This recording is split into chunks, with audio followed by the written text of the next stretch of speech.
David Martinez gripped the steering wheel tighter as another red light caught him. His phone showed 6:47 p.m. He was officially 47 minutes late to a date he never wanted to go on in the first place. The fancy restaurant was still 3 blocks away through downtown holiday traffic that moved like frozen molasses. This was his sister's fault. Pat had cornered him 2 weeks ago at Lily's school Christmas concert, whispering urgently during Silent Night about how he needed to get back out there and meet someone. David had protested. He was exhausted. His 7-year-old daughter took all his energy. The divorce from Rachel had only been finalized 8 months ago. He worked 10-hour days as a construction foreman just to keep their small house and pay the bills. Dating was the absolute last thing on his mind, but Pat was relentless. She had this woman who was perfect for him, very successful, loved kids. And here was the strange part that made David's spine tingle with suspicion even then. This woman had specifically requested him. When David asked how that was possible since he had never met her, Pat got evasive and changed the subject. She just kept saying, trust me, this could be really good for you. Then Lily got involved. His daughter had looked up at him with those big brown eyes and said she wanted Daddy to be happy again. She said Aunt Pat told her about a nice lady who might make Daddy smile more. How could he say no to that? So he agreed to one date, just one. On Christmas Eve, because apparently that was the only night this mystery woman could make it work. The day had been a disaster from the start. At noon, the daycare called. Lily had a fever. David left the construction site immediately. His heart hammering, picked her up and rushed to urgent care. 2 hours later, the doctor said it was nothing serious, just a little bug. Give her fluids and rest. False alarm. Relief flooded through him, but he had lost half the workday. Then his truck decided to die in the urgent care parking lot. The engine just gave up, clicking uselessly when he turned the key. David wanted to scream. He called a tow truck, called Pat to pick up Lily, then caught a ride from one of his crew who happened to be nearby. By the time he got home, showered, changed into the one decent shirt he owned that did not have paint stains, and borrowed Pat's car, he was already 30 minutes late. He tried to cancel. He really did. He called Pat and said this was impossible, he needed to reschedule. But Pat sounded almost panicked. She said the woman was already on her way from very far away, and it would be a disaster to cancel now. She actually used the phrase interstellar incident, which David thought was Pat being dramatic as usual. She begged him to just go, just show up, just give it an hour. The woman would understand about being late, so here he was, crawling through traffic, rehearsing apologies in his head, wondering what kind of woman would specifically request to meet him when they had never crossed paths before. Maybe she was a stalker. Maybe this was some elaborate prank. Maybe Pat had finally lost her mind. David found parking 2 blocks away and jogged through the cold December evening. His breath came out in white puffs. Christmas lights sparkled on every building. Couples walked hand in hand. He felt like an idiot in his cheap shirt and old jacket, heading to a place called the Starlight Room that probably charged $50 for a salad. The restaurant entrance gleamed with brass and glass. A doorman in an actual uniform opened the door for him. Inside, warmth and soft music and the smell of expensive food surrounded him. David approached the host stand, already apologizing. The maitre d' was a thin man with a sharp suit and sharper eyes. Before David could finish saying he was late for a reservation, the man's expression shifted to something like relief mixed with nervousness. He nodded quickly and said, "Of course, Mr. Martinez, right this way. The Empress is waiting in the private dining room." David blinked. Empress, was that her last name? That was unusual. He followed the maitre d' through the main dining area, past tables of well-dressed people eating tiny portions of food arranged like art. They went down a hallway he had not noticed at first. 2 men in dark suits stood outside a closed door at the end. They looked like security guards, but something about them seemed off. Their suits bulged in weird places, and their eyes tracked David with unsettling focus. The maitre d' gestured to the door and retreated quickly. The security men stepped aside without a word. David swallowed hard. His hand touched the door handle. It was warm, almost hot.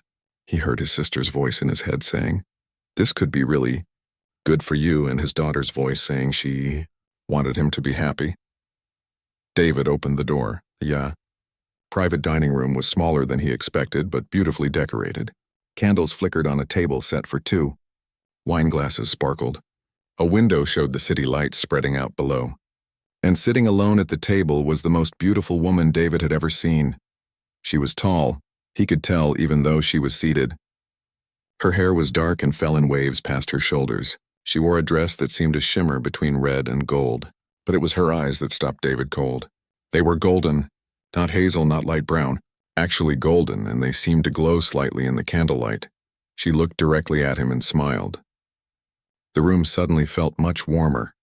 David stood frozen in the doorway, his prepared apologies evaporating from his mind, knowing with absolute certainty that his life was about to change in ways he could not possibly imagine. David forced himself to move forward and close the door behind him. The woman stood in one fluid motion that looked too graceful to be natural. She was nearly 6 feet tall and moved like water, like something that had never stumbled or hesitated in its entire existence. He started babbling immediately. He was so sorry for being late. His daughter had been sick. Well, not really sick, but they thought she was sick. And then his truck broke down, and the traffic was terrible, and he completely understood if she wanted to just leave and forget the whole thing. The woman tilted her head slightly, studying him with those impossible golden eyes. When she spoke, her voice had a strange quality to it, like multiple tones layered together in harmony. It should have sounded wrong, but instead it was beautiful. She said her name was Caravel and that she had waited far longer than 47 minutes for this meeting. The way she said it made it sound like she meant years instead of minutes. David did not know what to say to that, so he just stood there awkwardly until she gestured to the chair across from her. He sat down carefully. The chair was more comfortable than anything he owned. Caravel continued standing for a moment, just looking at him with an intensity that made his skin prickle. Then she sat as well, never breaking eye contact. David tried to start normal date conversation. He said it was nice to meet her and asked how she knew his sister. Caravel smiled but did not really answer. Instead, she asked him about his daughter. What was her name? How old was she? What was she like? This was safer territory. David relaxed slightly and talked about Lily. How she was 7 and loved dinosaurs and insisted on wearing her purple rain boots even when it was not raining. How she was smart and funny and the best thing that ever happened to him. How being her dad was hard but worth every second. Caravel listened with complete focus. She asked if he would protect Lily from anything. David said of course, without hesitation. She asked if he would sacrifice his own happiness for hers. David said he already did every day and would not change a thing. Something shifted in Caravel's expression. Her golden eyes seemed to glow brighter for just a second. She nodded slowly like he had passed some kind of test he did not know he was taking. Then she asked stranger questions. She wanted to know about his capacity for loyalty. Could he remain devoted to someone even if circumstances became difficult? David thought about his marriage, how he tried until the very end even when it was clear Rachel had stopped trying. He said loyalty mattered to him, maybe too much. Caravel asked how he would react to the unusual. To things that defied easy explanation. David laughed nervously and said his life was already strange enough raising a kid alone on a construction worker's salary. He had learned to roll with the punches. She did not laugh. She just kept watching him with those unblinking golden eyes. David shifted uncomfortably. He asked what she did for work because surely they had covered enough about him. Caravel paused before answering. She said she had been observing Earth for some time now. She found humans fascinating, particularly their capacity for devotion despite their short lifespans. David frowned. That was a weird way to phrase things. Observing Earth? Was she some kind of anthropologist? A sociologist? He asked if she traveled a lot for research. Caravel smiled. Yes, she said. She traveled quite extensively. Then she asked directly what he thought made humans special. David was not sure how to answer that. He said he guessed humans were good at adapting, at surviving tough situations, at caring about each other even when it would be easier not to. She nodded like this confirmed something important. A waiter appeared from somewhere, placing plates of food on the table that David definitely had not ordered. The dishes looked expensive and were arranged beautifully, but some of the ingredients seemed to shimmer in the candlelight in a way that food should not shimmer. David stared at his plate uncertainly. Caravel did not eat. She did not even pretend to. She just sat there watching him with that unsettling focus. David picked up his fork and took a small bite. It tasted amazing but unfamiliar, like nothing he had ever eaten before. He asked again what she did for a living because she still had not really answered. Caravel looked directly at him and said simply that she ruled. David laughed. It was such a weird thing to say. He asked if she was a CEO or something. Maybe she ran a big company. She did not laugh. She did not smile. She just said again with complete seriousness that she ruled. The amusement died in David's throat. The room suddenly felt hotter. He tugged at his collar and asked if she was warm too. Caravel said she was always warm. It was her nature. Before David could ask what that meant, the door opened abruptly. One of the security men from the hallway stepped inside, followed by another person David had not seen before. This new man was short and thin with pale skin and eyes that seemed too large for his face. He wore an expensive suit but somehow looked uncomfortable in it. The man leaned close to Caravel and whispered urgently in a language David had never heard before. It sounded like wind through rocks, like grinding stones, nothing that should come from a human throat. Caravel's golden eyes flashed with actual light, bright enough that David flinched. For just a second her face seemed different, sharper, less human. Then she blinked and looked normal again, or as normal as someone with golden eyes could look. She spoke to the man in that same grinding stone language. He bowed, actually bowed like she was royalty, and retreated from the room. David stood up fast enough that his chair scraped loudly against the floor. His heart was hammering. He asked what was going on here, really going on, because this was not a normal date and she was not a normal person. Caravel stood as well. She moved to the window and looked out at the city lights. Without turning around, she asked David if he believed in fairy tales. In dragons. In beings from beyond the stars. David's mouth went dry. He said he believed in what he could see and touch, in things that made sense. Caravel finally turned to face him. She extended one hand toward him. Her skin rippled and changed. Scales appeared golden and crimson, spreading across her fingers. Her nails extended into sharp claws. David stumbled backward. His back hit the wall. Then she was normal again, human again, though her eyes still glowed with that impossible golden light. David could not breathe properly. His brain was trying to process what he just saw and failing completely. Scales. He saw actual scales on her skin, and claws. Those were real claws. Caravel took a step toward him and he pressed harder against the wall. She stopped immediately, holding up her hands in a calming gesture. Her hands that looked completely normal now. She said she was sorry, that showing him like that was too abrupt, too shocking. She should have prepared him better. David asked what she was. His voice came out shaky and too high. Caravel looked at him with something that might have been sadness in those golden eyes. She said she was not human. She was a dragon. Not a lizard, not a dinosaur, but an actual dragon from a species that evolved on a world very different from Earth. A high-gravity world that orbited 2 stars instead of 1. Her people were old, ancient by human standards, and they had been traveling between star systems for thousands of years. David laughed, but it sounded hysterical even to his own ears. He said this was impossible. Dragons were not real. Aliens were not real. This was some kind of elaborate prank, maybe for a TV show. He looked around for hidden cameras. Caravel sighed. She said she understood his disbelief, but she needed him to accept the truth. Then she did something that made every law of physics David understood completely shatter. She rose into the air. Not jumped, not stood on something. She simply lifted off the ground and hovered there, 3 feet up, as calm as if she were standing on solid floor. Her eyes blazed with golden light that filled the room. The temperature spiked so hot that sweat immediately broke out on David's forehead. Then she lowered herself gently back down. The light dimmed. The heat faded. David's legs gave out and he slid down the wall until he was sitting on the floor. His hands were shaking. His whole body was shaking. Caravel moved slowly and sat on the floor across from him, keeping distance between them. She said her people were called the Archon Drakes. They had visited Earth before, thousands of years ago, which was why dragons appeared in human mythology and legends. Humans had seen them and remembered, even if the details got distorted over time. David asked why she was here. Why him? Why was a dragon alien Empress or whatever she was sitting in a restaurant on Christmas Eve, pretending to be on a blind date with a construction worker from the suburbs? Caravel was quiet for a long moment. Then she started explaining. Her species was dying.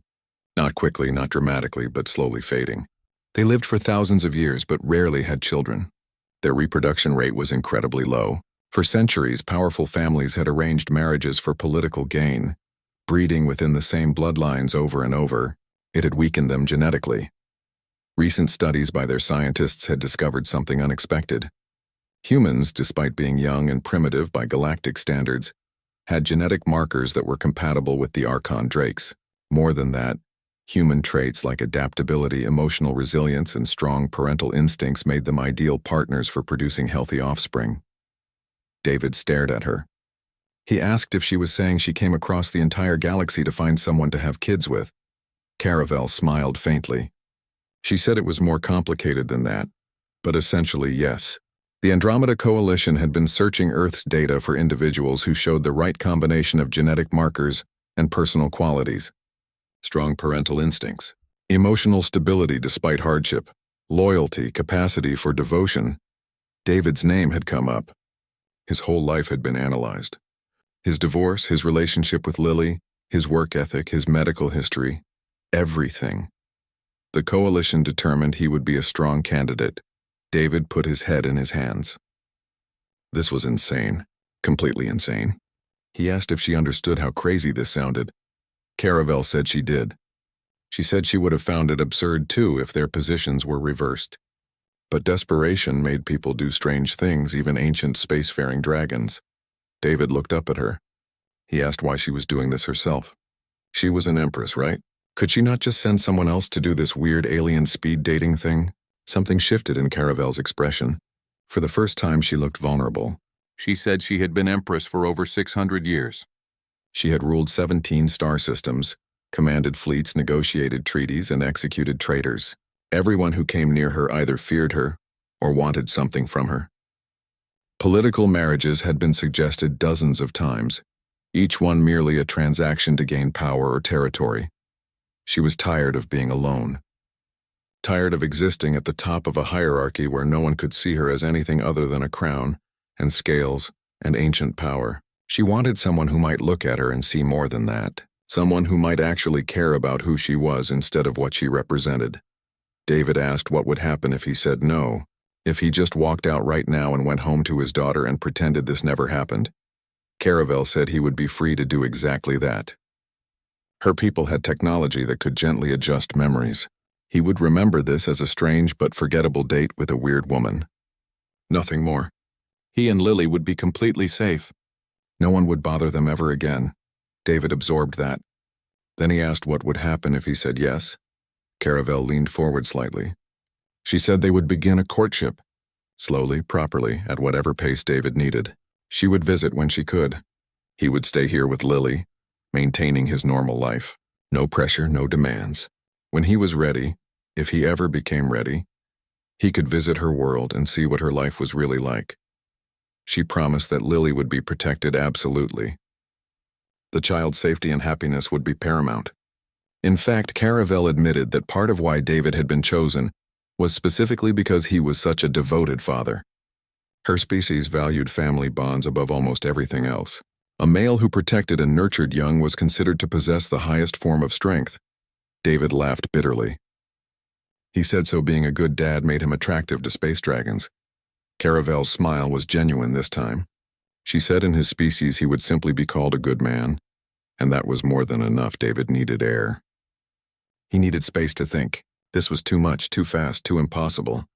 He stood on shaky legs and moved to the door. Caravel did not try to stop him. He stepped out into the hallway, past the security guards who now made a lot more sense, and found a balcony area that overlooked the city. The December cold bit into his face, but he welcomed it. He needed something real and solid.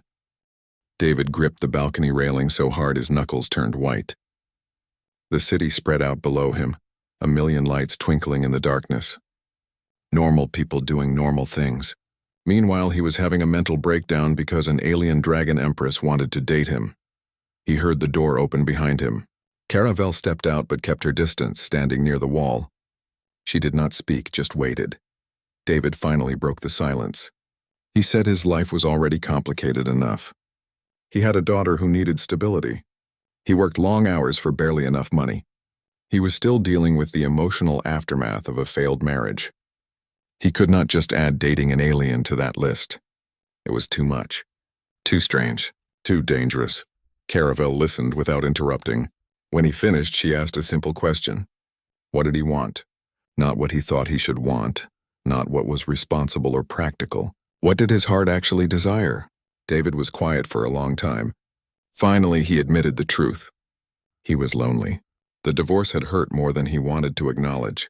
He loved Lily with everything in him, but sometimes he felt like he was just going through the motions, surviving rather than living. He missed having a partner, someone to share the weight with, someone to talk to at the end of a hard day, someone who cared about him, not just what he could provide. But this was too much, way too much. How could he possibly date someone from another galaxy? How could that ever work? Caravel moved a little closer. She asked if it was the strangeness that frightened him, or the possibility that it might actually work. David did not have an answer for that. Caravel started telling him a story. Centuries ago, she had been betrothed to a prince from another dragon house. It was purely political, meant to unite two powerful families. The prince was cruel and ambitious. He saw her only as a stepping stone to greater power. On their wedding night, he tried to assert dominance through violence, tried to break her spirit. She killed him instead, burned him to ash with dragonfire. Since then, she had ruled alone. She was feared by all and loved by none. Her subjects were loyal but distant. Her advisors were competent but terrified. Other nobles sought her favor but would never dare approach her as an equal. She had been alone at the top for 600 years, and the isolation was slowly crushing her. She said she did not need a mate for politics or power. She had more than enough of both. She needed someone who might see her as more than a crown and scales, someone who might look at her and see a person instead of a legend. David turned to look at her. In the dim light from the city below, she looked almost human. Except for those eyes. Those impossible golden eyes. He asked what would really happen if he said yes. Beyond the courtship and the visits. What was the end goal here? Caravel was honest. If things went well, if they genuinely connected, eventually there would be an expectation of partnership. Of family. Her people needed new blood, new genetic strength. But she emphasized that would be far in the future. Only if they both wanted it. She would never force anything. David asked about Lily. Would his daughter be in danger? Would she have to leave Earth? Would her life be disrupted? Caravel was firm on this point. Lily would be protected with every resource at her disposal. The child would remain on Earth in her normal life unless David decided otherwise. Advanced security would watch over her invisibly, but she would never know. No harm would come to her ever. Caravel gave her word on that, and she said her word had never been broken in 600 years. David believed her. Which was crazy, but he did. He said he needed time to think. This was not a decision he could make standing on a balcony on Christmas Eve. Caravel nodded. She reached up to her neck and did something. A small crystalline scale came free in her hand. It glowed faintly, pulsing with inner light. She held it out to him. She said this would allow him to contact her. All he had to do was hold it and speak her name. She would hear him no matter where she was. No matter how far away, David took the scale carefully. It was warm in his palm, like it had its own heartbeat. Caravel said she needed to leave. Duty called, even on Christmas Eve. But she wanted to thank him for coming tonight, for listening, for not running away screaming. It had been nice to simply talk with someone, to be seen as more than what she represented. She turned to go, then paused. She said regardless of what he decided, he had given her something valuable tonight. Hope. She had not felt hope in a very long time. Then she left, moving past him with that liquid grace. Back inside, David heard voices, that grinding stone language again and the sound of multiple people moving.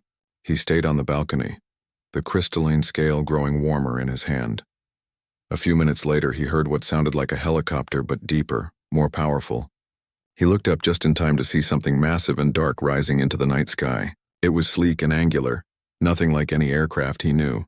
Within seconds it was gone, moving impossibly fast toward the stars. David looked down at the scale in his hand.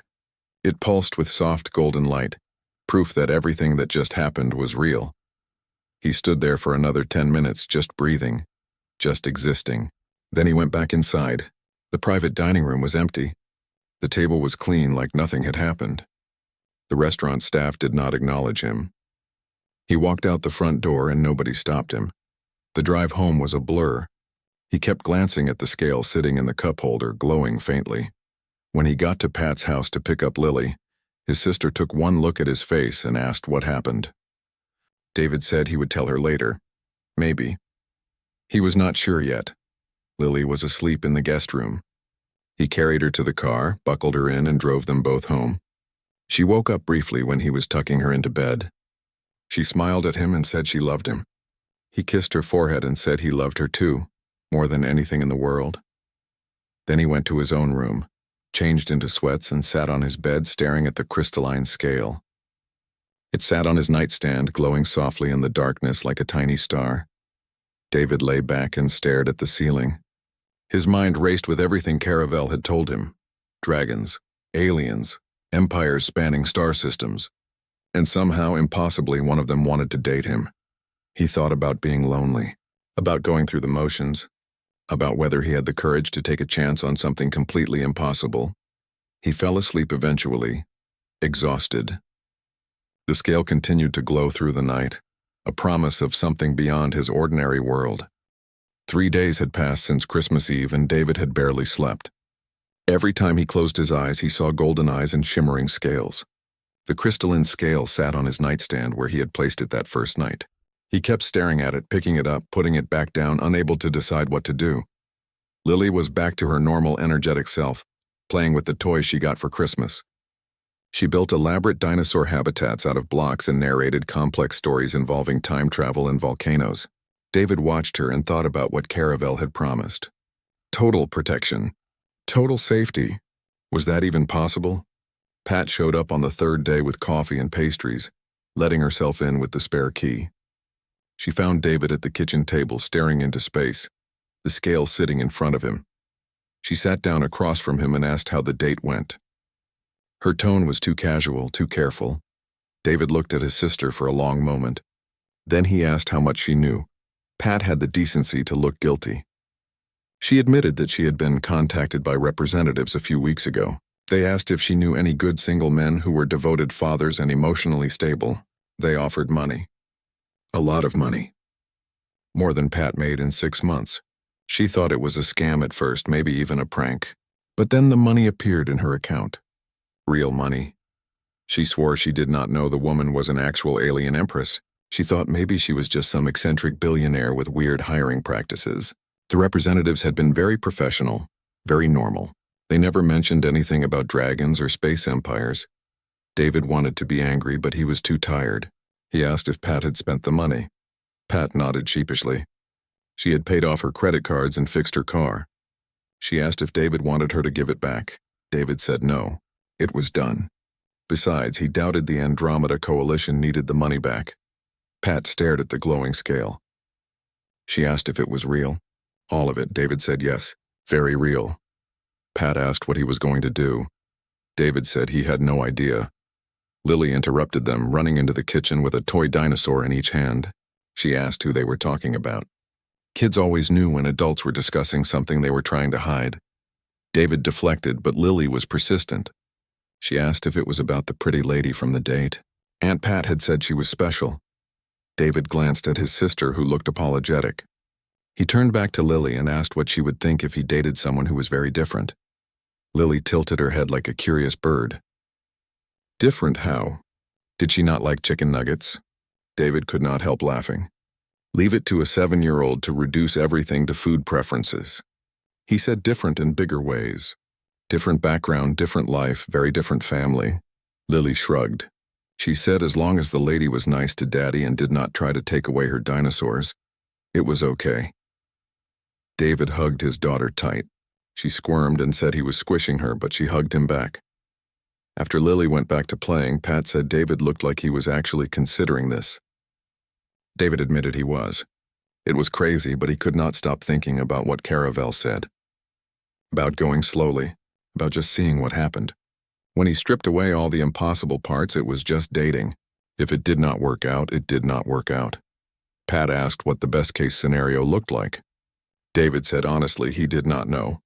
But worst case, he got to spend time with someone interesting who saw him as more than a tired single dad.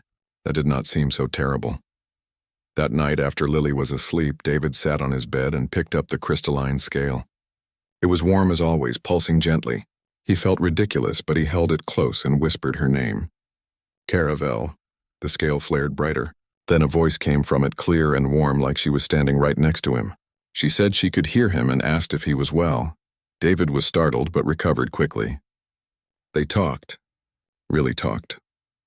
Not about big cosmic things, but about normal day-to-day life. She told him about the trade dispute she was mediating between two colony worlds. Something about mining rights and territorial boundaries. She sounded tired. He told her about Lily's dinosaur habitats and how his truck was still in the shop, and probably going to cost more than it was worth to fix. They talked for almost an hour. It was surprisingly easy. She asked questions about his work and seemed genuinely interested in the details of construction sites and building codes. He asked about what being an Empress actually involved on a daily basis.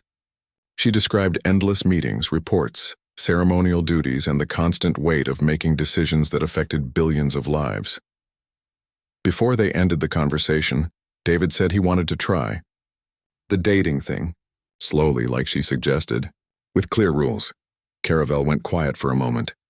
Then she asked what rules he needed. David listed them. First, Lily's safety and normal life came before everything. Second, no galaxy-threatening drama getting brought to Earth. He had enough stress already. Third, he was not calling her Empress in private. That was too weird. Caravel agreed to all of it. She asked what she should call him. Not potential mate or human candidate or any clinical term.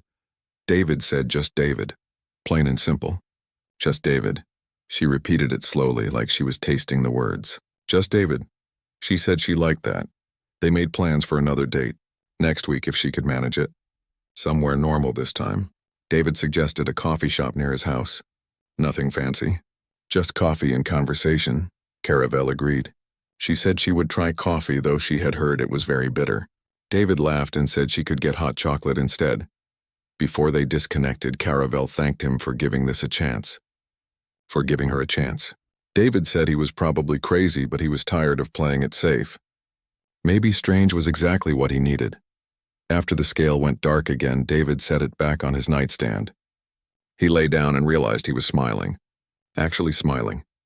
For the first time in months, maybe longer, he felt something like hope. New Year's Day arrived cold and bright. David got to the coffee shop 15 minutes early, nervous energy making it impossible to sit still at home. He had chosen a small place called Morning Grounds that he passed every day on the way to work. Nothing fancy, just good coffee and comfortable chairs and the kind of atmosphere where nobody paid attention to anyone else. He ordered a black coffee and sat at a corner table, watching the door. Other customers came and went. A couple of college students with laptops, an elderly man reading a newspaper, a mother with two young kids who were more interested in cake than sitting still. Then Caravel walked in. She looked different. Still beautiful, but more normal, more human. She wore jeans and a simple sweater instead of that shimmering dress. Her dark hair was pulled back in a ponytail. She had sunglasses on, hiding those golden eyes.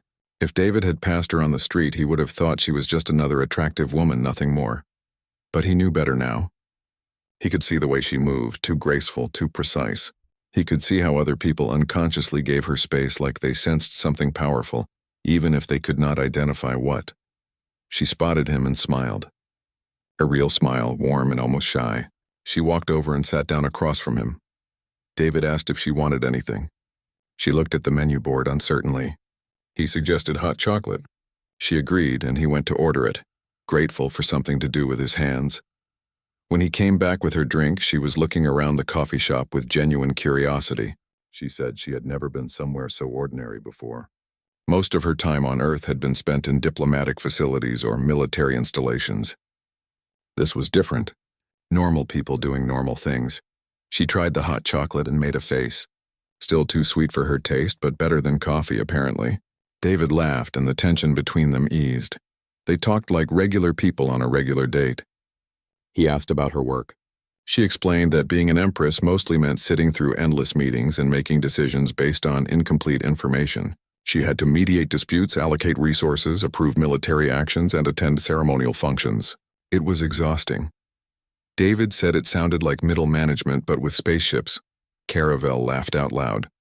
The sound was bright and genuine and drew looks from other customers. She said that was the most accurate description anyone had ever given of her job. He told her about construction work, about the satisfaction of building something real and permanent, about problem-solving when materials did not arrive on time, or when weather ruined schedules, about managing crews of guys who all had opinions about the best way to do everything. She listened like it was the most interesting thing she had ever heard. She asked detailed questions about load-bearing walls and foundation depths. David found himself relaxing completely, just enjoying talking to someone who seemed genuinely curious about his life. A little girl at another table, maybe 5 years old, waved at Caravel. Without hesitation, Caravel waved back with a gentle smile. The child giggled and hid behind her mother. David saw something in that moment. Beneath the power and the impossible nature of what she was, Caravel was someone capable of simple kindness, someone who could be gentle with a human child even though she could probably level a city block without much effort. Caravel noticed him watching. She asked what he was thinking. David said that maybe this could actually work. It was crazy and impossible, but so was everything else about the situation. Why not embrace the crazy? They made plans. Real plans. She would visit Earth once a week when her duties allowed. He would keep his normal life, no changes except adding her to it. Eventually, when the time felt right, she would meet Lily properly. Not as a date, just as David's friend at first. Let the child get comfortable. Caravel admitted she was nervous about meeting Lily. She had commanded armies and negotiated with hostile alien species without fear. But the thought of making a good impression on a 7-year-old terrified her. David found that endearing. He assured her that Lily was friendly and curious. As long as Caravel did not insult dinosaurs, they would be fine. They stayed at the coffee shop for 2 hours talking about everything and nothing. Books they liked, places they had been, embarrassing childhood stories. Well, David's childhood. Caravel's childhood involved palace intrigue and learning to breathe fire, which was a bit different.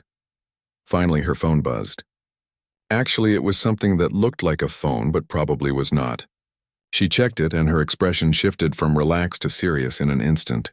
She said there was a situation that required her immediate attention. Ambassador Roth appeared at the coffee shop door as if summoned. He looked stressed and kept glancing around nervously. Caravel stood and so did David. For a moment, they just looked at each other. Then she did something bold. She removed her sunglasses, letting him see her true eyes, golden and bright.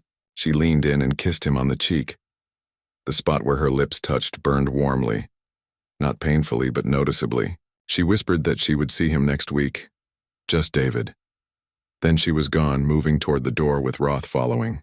Other customers barely noticed them leave. David touched his cheek. It still felt warm. He walked home through the cold January afternoon. The world looked different somehow, brighter, more full of possibility. At home, Lily was doing a puzzle with Pat. His daughter looked up when he came in and said he looked happy. David scooped her up and spun her around. She shrieked with laughter. He said he was happy. Really happy. Pat gave him a knowing look and mouthed, "Told you so." That evening, David's phone buzzed with a message from an unknown number. It was a photo of Earth from orbit, the planet blue and white and beautiful against the black of space. Below the image was a text that said, "Thank you for taking a chance on the strange and impossible. I will see you soon," followed by the letter K. David saved the photo. Then he looked at Lily, who had fallen asleep on the couch surrounded by puzzle pieces. He thought about the future, about how his life had become something from a science fiction movie. But strange was not bad. Strange might be exactly what he needed. Outside, snow began to fall, covering the neighborhood in white. Somewhere far above, invisible to human eyes, a dragon empress looked down at one specific house among millions and smiled. David tucked Lily into bed and whispered that things were going to be different, but different might be good. Very good. The crystalline scale on his nightstand glowed softly through the night like a small star, a bridge between worlds, a promise of something extraordinary hiding in ordinary life.